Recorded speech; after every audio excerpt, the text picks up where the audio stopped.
Hey, David, with all of the talk of vaccine passports, I'm wondering, is a vaccine passport even really a controversial thing?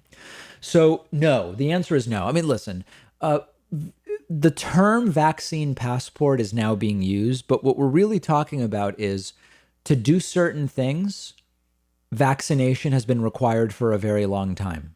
We're now talking about adding an additional vaccination. But let's break it down.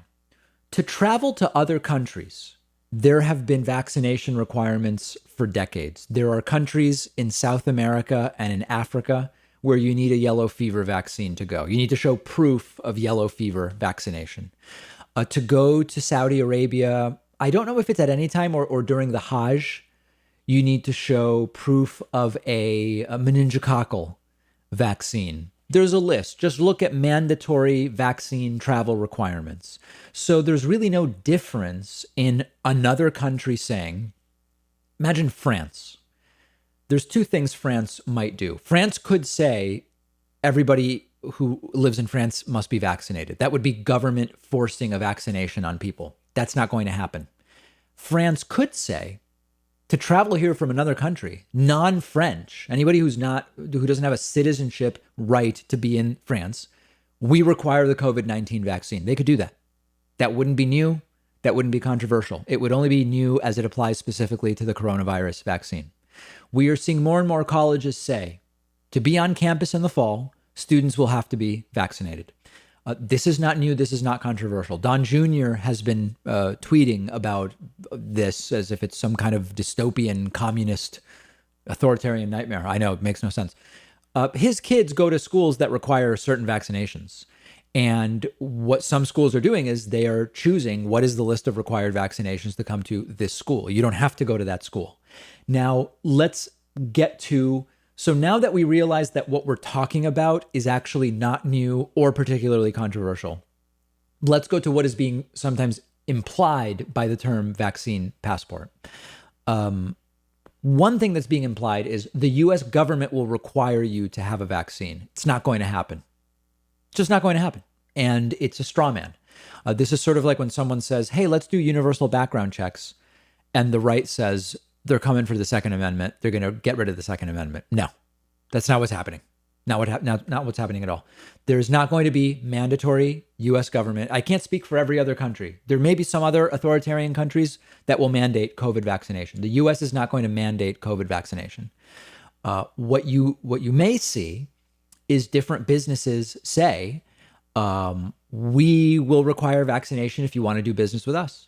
At a certain point, you may see an airline say, we are beyond the period of requiring a test. At this point, if you want to fly with us, you need a vaccine.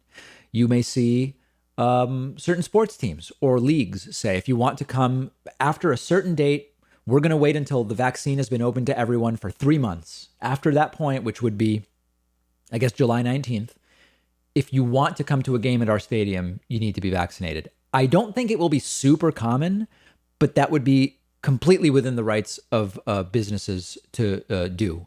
And a lot of the right-wingers opposing that are the same people that for 20 years or 10 years or 5 years have been saying businesses should be able to do whatever they want as long as it's not illegal. It's not illegal to require a vaccine.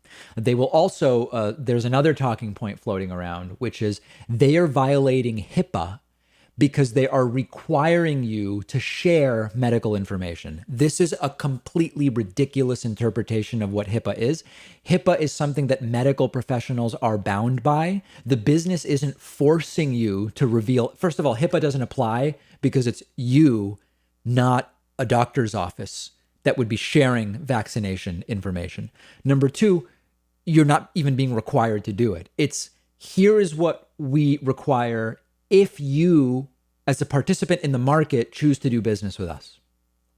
Terrible, terrible argument. Now, are there arguments against vaccine requirements generally? This isn't just about COVID. Sure. If you have a situation where there's really inequitable access to a vaccine, you could have a situation where what you are saying is the poor part of the world can't come to our country if we put in a vaccine mandate. And that's something that you could deal with. France, imagine in the imaginary France vaccine mandate, France might say, uh, to come to our country, if you're not a French national, of course, if you are in a country where X% of the population has already been vaccinated, then you need a vaccine. We will offer a test and quarantine exemption for people from countries that have not yet reached 50%. You could figure that out. That's something that you could figure out. What about people who can't get the vaccine because of a condition that they have where they are not able to get vaccinated? Okay, now we're talking about a practical issue that we can deal with. Can you get a medical exemption from a vaccine requirement? That's also not new. That's something that's been around for a very long time. What countries can choose not to offer, though, are exemptions for so-called religious beliefs. And that would be up to each and every country to decide. So, long story short, vaccine requirements for travel, not new. Vaccine requirements for schools, not new.